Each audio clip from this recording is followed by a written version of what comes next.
जाणता राजा छत्रपती शिवाजी महाराज परंडा नगरीचं ग्रामदैवत हजरत ख्वाजा बदरुद्दीन चिश्ती साहेब, या परंडा नगरीचं ग्रामदैवत गारभवानी माता व स्वर्गीय ज्ञानेश्वर तात्या पाटील यांना मी सर्वप्रथम वंदन करतो आणि वेळेच्या अभावी सन्माननीय व्यासपीठ असं संबोधून मी आपल्यासमोर खरं तर आज माझ्याकडे बोलत असताना शब्द सुद्धा फुटत नाहीये, कारण की ज्या पद्धतीनं ज्या वेळी पाटील कुटुंबावरती वाईट प्रसंग येतो त्यावेळी तुम्ही सर्वजण आमच्या पाठीमागं ठामपणे उभं राहतात, त्याबद्दल मला आज बोलायला तुमच्याकडे शब्द नाही.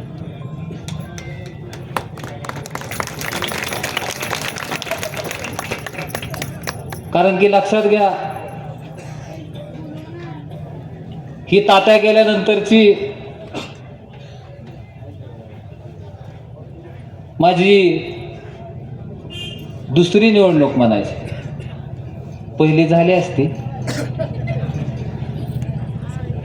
पण झाला थोडा गोंधळ, परंतु निश्चित रूपानं आज तात्या आपल्यामध्ये नाही आहेत. त्या गोष्टीला 14 महिने झाले, परंतु तुमचं जे आमच्या कुटुंबावरती जे प्रेम आहे ते नखभर सुद्धा कमी झालेलं नाही, त्याबद्दल मी तुमच्या समोर नतमस्तक सुद्धा व्हायला तयार.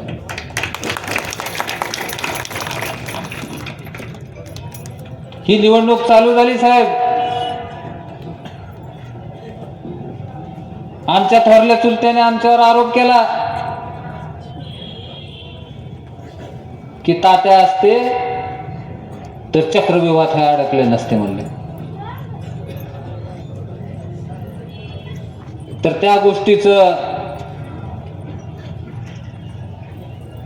काल देखील त्यांनी उच्चारण केलं.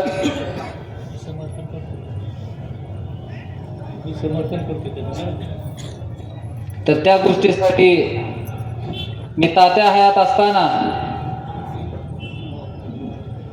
काय बोलले होते हे मी आपल्या समोर ऐकवतो. परंतु चालू दोन्ही आमदार त्याला विचारात घेऊन दोघांना एकत्र करून मग चिन्ह द्यायचं न द्यायचं त्यांच्या विचाराने ठरवून मी या शहरासाठी सगळे एकत्र आणणार आहे. हा शिवसेनेचा, हा BJPचा किंवा हा काँग्रेसचा किंवा हा ह्याचा असं न करता गेल्या वेळेस एवढा राडा असताना सुद्धा 8 आले आणि जर गेल्या वेळेस युती असती तर ही नगरपालिका राष्ट्रीय ताब्यात जाणं शक्यच नाही. आणि ही नगरपालिका गेल्या वेळेस काही चुकामुळे आलेली आहे. भविष्यामध्ये नगरपालिकेच्या बाबतीमध्ये राजनाथ करू नये. संयमाने राजकारण खेळलं जातं. राजकारणाचं मोह सामान्य माणसामध्ये गेल्यानंतर करतो.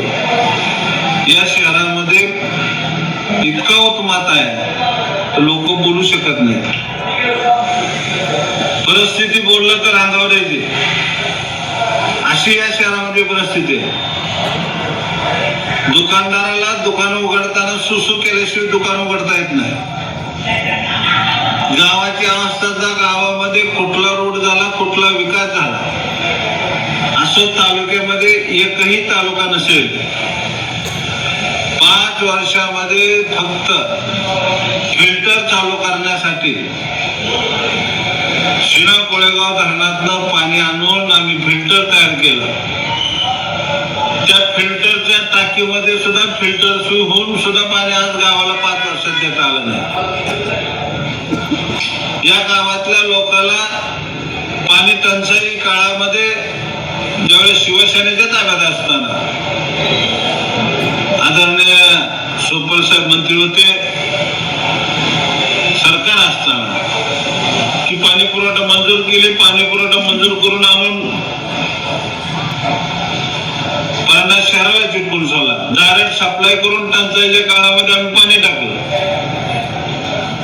नगरपालिका बांधली तशी एकही काम, ठोस काम या शहरामध्ये नगरपालिकेने काय केलं?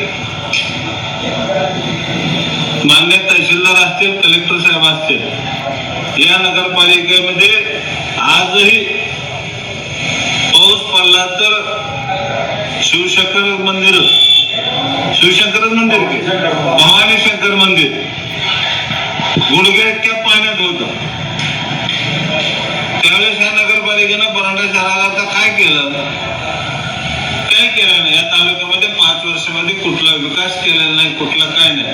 रस्ते केले, गावाबाहेर केले, आणि गावामध्ये नगरपालिकेनं त्यावेळेस एस्टिमेट प्रमाणे गावामध्ये पाईपलाईन न केल्यामुळं ह्या शहरामध्ये पुढच्या वेळेस सुद्धा शिवसेनेची नगरपालिका आल्यानंतर पहिला ठराव आहे जी सर्व केलेला पाईपलाईन, एस्टिमेट केलेला पाईपलाईन. आता परिस्थिती अशी आहे की कुराड गल्ली असेल, पुन्हा मंडळी भाग असेल, किंवा समोर गल्ली असेल, किंवा माळे गल्ली असेल, किंवा मंगळवार पेठ असेल, या भागाला बाहेरून पाईपलाईन आलेले. आणि आज तुम्ही सगळे पत्रकार आहात, मी सगळ्या पत्रकाराला एक विनंती करू इच्छितो की तुम्ही जाऊन साथीनं बघा. टाकीत पाणी पडलं तर अख्ख्या गावाला तोट्याने घराघरात पाणी जाईल असं प्लॅनिंग केलं होतं. पण ह्या 5 वर्षात कालखंडामध्ये कशावर मत मागणार आहे? मतच मागायसारखं काय काय केलं म्हणून मत मागणार आहे? तर सांगण्याचा उद्देश एवढाच होता साहेब, की आज तुम्ही आमचा जाहीरनामा, आपला जाहीरनामा जरी बघितला तरी त्या जाहीरनाम्यामध्ये सुद्धा तात्याचे विचार तंतोतंत आमच्या जाहीरनाम्यामध्ये सुद्धा आहेत. की आज देखील तात्यांनी ज्या पद्धतीने उल्लेख केला की सोपल साहेब मंत्री असताना 14 कोटीची पाणी पुरवठ्याची योजना आणली, सीना कोळेगाववरून एक पाईपलाईन केली, खासापुरीवरून एक पाईपलाईन केली, बोथऱ्याच्या जॅकवेलवरून सुद्धा एक पाईपलाईन केलेली आहे. तुमच्याच्यानं साधं ती पाईपलाईन सुद्धा व्यवस्थित न चालवता परांडा शहराला 4-4, 5-5 दिवस पाण्या वाचून तरसावं लागतंय. की इतकी भयंकर परिस्थिती असताना तुम्ही म्हणता की एकत्र का आलात? तर आलोय ते मोकळ्या मनाने आलोय, आणि तुमचा सर्वनाश करण्यासाठी आम्ही सगळेजण इथे एकत्र आलेलो आहोत.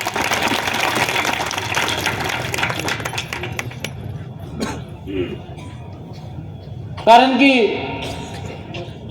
आज या परांडा शहरामध्ये फक्त सांगितलं जातं की विकास, जो कुठेही न दिसणारा विकास. काल भाषणामध्ये सांगितलं की तुम्ही ज्या रस्त्यावर सभा घ्यायला लागला तिथं सुद्धा विकास केला म्हणले. फक्त रस्ते करणे म्हणजे विकास असतो का हो मामो? आणि रस्त्याच्या बाजूला उखंडा होता तसं काय चालतंय? इतकी भयानक परिस्थिती या परांडा शहरामध्ये निर्माण झालेली आहे की कुठला व्यापारी असेल, कुठला सर्वसामान्य माणूस असेल, एकमेकांना बोलायला सुद्धा भीतो. जमील नाना तुम्हाला सोडून, हे नाना खतरनाक आहे. जमील नाना ही फेसबुक, व्हॉट्सअप जोरदार चालू आहे, सोशल मीडिया. पण नाना भाषण बी करून बोलत जा.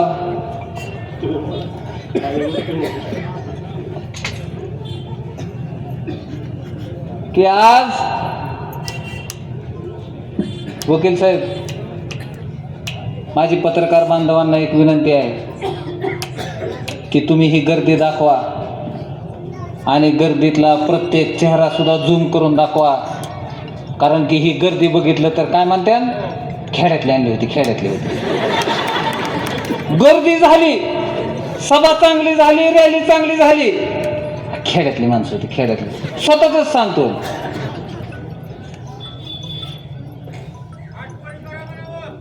हॅलो, काय म्हणावं, जायचंय तुला दुकानापाशी? हातवरी करा म्हणावं. होय, हा? अरे बाबा कालचीच हातवर करू करू कटाळी. साहेब गाडीत तुम्ही म्हणले होते का भाषणात कॅपॅसिटीला की तुम्ही माझ्या सोबत आहेत का, हातवरी करावं. दुकानापाशी या. त्यांचं बी तीच चालू झालं 5-5 मिनिटाला, हातवरी करा, हातवरी करा. हाय का सोबत? बघा तुम्ही, तुम्ही आहेत का माझ्यासोबत, हातवरी करा. तुम्ही मला मतदान करणार आहेत का, हातवरी करा.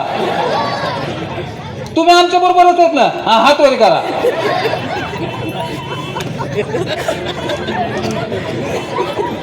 आई क्या मूर्ति जो है, अरे पिछले बार को तुम्हारे वास्ते भोगने को लगा यार. तो साहेब मुर्तुज सय्यद म्हणून चांगला पोरगा आहे, धडपडतोय. या ठिकाणी मुर्तुज भाई तुम्ही असाल, आझर असेल, मामू असेल, खलील चाचा असेल, या ठिकाणी तुमच्यासारखा मुस्लिम समाज आपल्या बरोबर आहे. जनार्दन तात्या असतील, मेहर साहेब असतील, माळी समाज आपल्या बरोबर आहे.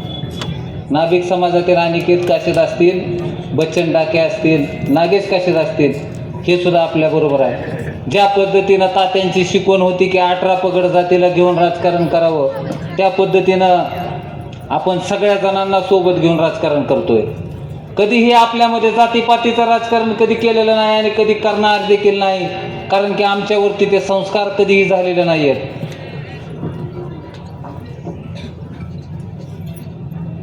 आता ही ज्यावेळेस गर्दी बघितली त्यावेळेस माझी तुम्हाला एक हात जोडून कळकळीची विनंती राहणार आहे की एवढे दिवस तुम्ही जे कष्ट घेतलेले आहेत, अजून फक्त 2च दिवस,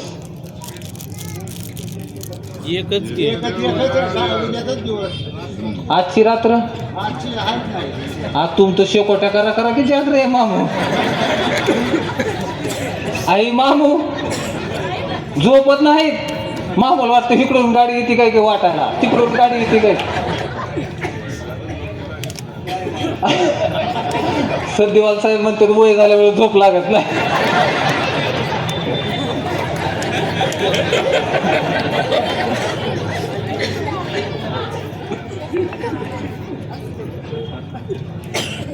पण मामू आज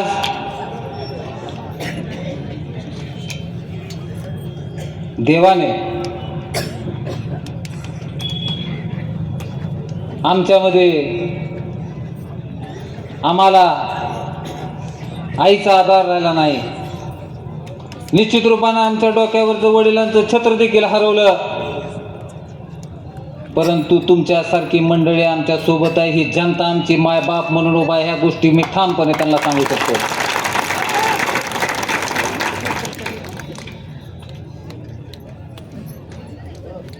की ज्या पद्धतीनं माझ्या सख्या मामाने माझ्यासाठी केलं असतं, त्याच पद्धतीने इस्माईल मामू आज माझ्यासाठी माझ्या खांद्याला खांदा लावून लढण्यासाठी माझ्यासमोर उभा आहे. ह्या गोष्टीचा सुद्धा मला विश्वास आहे. मामू खरं म्हणतोय बरं का, पुन्हा तुम्हाला डोसायला येतील कसं फुगवत होतं बरे तुला, की पुन्हा मामूला म्हणतील झुट्टी बाता करता. मामू हा ज्ञानेश्वर तात्याचा पोरगा आहे, कधी शब्द बदलणार नाही. आणि तुम्ही असेल, तुमच्या सर्व सहकार्याने असेल, या परांडा शहरातल्या प्रत्येक माणसाने मदत केलेली असेल, ह्या केलेल्या मदतीचं मी माझ्यावरती उपकार समजतो आणि त्याचं ऋण तुमच्या पुढं मी फेडल्याशिवाय राहणार नाही. हे देखील एक गोष्ट तुम्हाला ठामपणे सांगू इच्छितो. आणि या ठिकाणी मला सांगायचंय की नगरपालिकेचा कशा मनमाने आणि जुलमी पद्धतीचा कारभार या ठिकाणी चालू आहे की ज्या बाजार विकणारे लोक आहेत, काय आमच्या बागवान समाजाचे असतील, काय माळी समाजाचे असतील, आज त्यांची मंडई होती वकील साहेब 200 रुपयाची आणि त्यांच्याकडनं पावती घेतली जाते 150 रुपयाची रोज. तर मी साहेब असतील, भैया असतील, सद्दीवाल साहेब असतील, ह्या सगळ्यांच्या परवानगीनं मी एक गोष्ट निश्चित रूपानं सांगतो की नगरपालिका आपल्या ताब्यात आल्यानंतर आपला पहिला ठराव असेल तर ते हे जे काय ह्या लोकांवरती कर लावलेला आहे तो सगळ्यात पहिले आपण कमी करण्याचं काम या ठिकाणी आपण करणार आहे. कारण की त्यांची रोजीरोटी त्याच्यावर चालू आहे. 200 रुपयाचं माळ आणि ते 150 रुपये त्यांना नगरपालिकेला भरावं लागते, ती सुद्धा बिगर पावती सुद्धा देत नाहीत. आपण जितक्या कमी प्रमाणात घेण्याचा प्रयत्न करू तितक्या कमी प्रमाणात त्या ठिकाणी आपल्याला काम करायचंय. तुम्ही माझ्यासाठी झटलात, ह्या पूर्ण आपल्या जनशक्ती नगर विकास आघाडीसाठी आपण झटलात, परंतु खरी लढाई ही आजच्या रात्रीची आहे. आजच्या रात्रीत ही सभेची गर्दी बघून कदाचित ह्या परांड्यात महापूर येईल का काय वाटायला लागलंय. त्याच्यामुळे माझी सर्व बांधवांना विनंती आहे की जे लोक बुथावरती थांबणार आहेत त्यांनी सोडून बाकीच्या लोकांनी रात्री आपापल्या गल्लीमध्ये निश्चित रूपानं जागरण करणं देखील गरजेचं आहे. आणि सगळ्यात महत्त्वाचा मुद्दा, त्या पद्धतीचं सुद्धा आम्ही पत्र माननीय तहसीलदार साहेबांना दिलेलं आहे की मतदान केंद्रामध्ये मतदान ज्या त्या व्यक्तीलाच करू द्यावं, हे मी जाहीर सभेतून त्यांना आवाहन करतो. नाहीतर काय होतंय की 50 वर्षाच्या माणसाला हाताला धरून आणते तर इसको दिखता नाही बोले आंधे येऊन आंधे निस्क मतदान मै करता, बिलकुल चालणार नाही. प्रशासनाला सुद्धा माझी या सभेच्या माध्यमातून विनंती राहील की त्या गोष्टीचा समतोल राखणं ही तुमची जिम्मेदारी आहे आणि त्या पद्धतीची कामाकडनं तुमची अपेक्षा आमची राहील की ज्या त्या व्यक्तीला त्याचा मतदान करण्याचा अधिकार आहे आणि तो त्या व्यक्तीनंच करावा. त्याला आम्ही इतरत्र कोणत्याही व्यक्तीला मतदान करू दिलं जाणार त्या ठिकाणी नाही. ही गोष्ट देखील प्रशासनानं लक्षात घेतली पाहिजे. त्याचबरोबर नगरपालिकामध्ये आपण त्याच्यानंतर दुसरं कुठलं जर महत्त्वाचं काम करणार असेल तर त्यामध्ये भवानी शंकराच्या मंदिरासमोर जो पाणी साचतं तर त्या परिस्थितीमध्ये सुद्धा आपण त्यावरती उपाययोजना करून पुढच्या पावसाळ्या येईपर्यंत तिथला परिसर कसा स्वच्छ राहील. कारण की पार त्या खसापुरीच्या कॅनलपासून पाणी इकडे यायला लागले आता, त्याच्यामुळं त्या गल्लीतच पाणी सगळं साचतंय. त्यामध्ये खेड्यापाड्यातील विद्यार्थी असतील, माझ्या लहान भगिनी असतील, मुलं असतील, त्यांना शाळेत जाता येताना सुद्धा त्या रस्त्याचा त्रास होतो. गुडघे इतक्या पाण्यातनं त्यांना जावं लागतं. त्या पद्धतीची सुद्धा आम्ही निश्चित सुधारणा करू. आणि या ठिकाणी मला एक सांगायचं आहे की राजकारणामध्ये खूप संघर्ष करावा लागतो. कारण की या संघर्षाची व्याख्या जरच कोण असेल तर मला एक उदाहरण द्यावं वाटतं की शब्बीर मामू. कारण की जनशक्ती नगर विकास आघाडीच्या विरोधात त्यांची मुलगी उभा आहे, परंतु स्वतःची मुलगी उभा असताना सुद्धा तिच्या विरोधात ठामपणे जनशक्ती नगर विकास आघाडीचं काम करणारे शब्बीर मामू. आज या ठिकाणी आमच्या मदीना बी दादे असतील, आज त्यांना 5 लेकरं आहेत, 4 लेकरं त्यांच्या बरोबर नाहीत, 1 लेकरू त्यांच्या बरोबर आहे. 1 लेकरू आहे ना, फारूक चाचा है ना यार, और ऐसे क्यों कर रहे चाचा. परंतु त्या मदीना बी दादीसाठी आमचे हरून भाई असतील, शब्बीर मामा असतील, ठामपणे त्यांच्या बाजूने उभं राहायला लागलेत. हा खरा संघर्ष आहे. आणि अण्णा, तुम्ही मला आव्हान केलं की जिल्हा परिषदला बघू म्हणतोय म्हणले मला. अण्णा, हो अण्णा,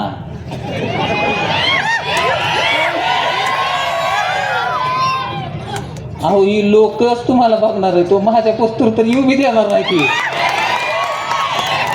आणि अण्णाला त्याचा दांडगा अनुभव आहे की खेड्यापाड्याची लोक लय खतरनाक. एक वेळ शहरातली लोक तरी विसरून जातील, खेड्यापाड्यातली विसरतच नाहीत. आणि आता बघा 2 महिन्याने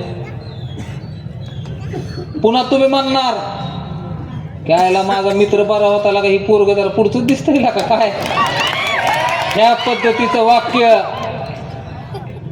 तुमच्या तोंडातून निघाल्याशिवाय अण्णा राहणार नाही. मी तुम्हाला बोलण्या इतपत मी मोठा नाही, मी तुमच्यावर टीका सुद्धा करू शकत नाही.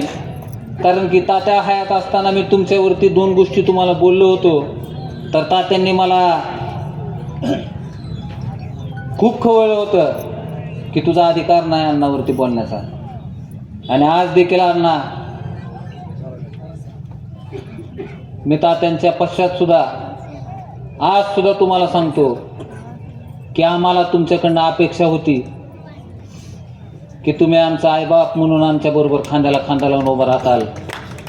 हे सबत बोललो, असं बोलल्यावर तर उलटच झालं. अण्णाने त्यांच्या शाळेवरची शिक्षक बी कामाला लावली. काय अण्णा, तुमचे बंधू तुम्ही इतक्या मोठ्या प्रमाणात विरोध करताय, हरकत नाही. ज्ञानेश्वर तात्याचा पोरगा आहे, निश्चित रूपानं माझ्या अंगामध्ये सहन करण्याची ताकद ही त्यांनी मला दिलेली आहे आणि मी डगमगणारा नाही. तुम्ही जरी म्हणले की चक्रव्यूहात मी अडकलोय, तरी हे चक्रव्यूह भेदून 3 तारखेला विजयाचा गुलाल उधळल्या वगैर आम्ही स्वस्थ बसणार नाही, हे देखील ह्या गोष्टी सांगू इच्छितो. वेळेचा अभाव आहे, परंतु ही माझी पहिलीच निवडणूक आहे शहरासाठीची. काही लोकांपर्यंत मी पोहोचू शकलो असेल, काही लोकांपर्यंत मी पोहोचू शकलो नसेल, तर मायबाप जनता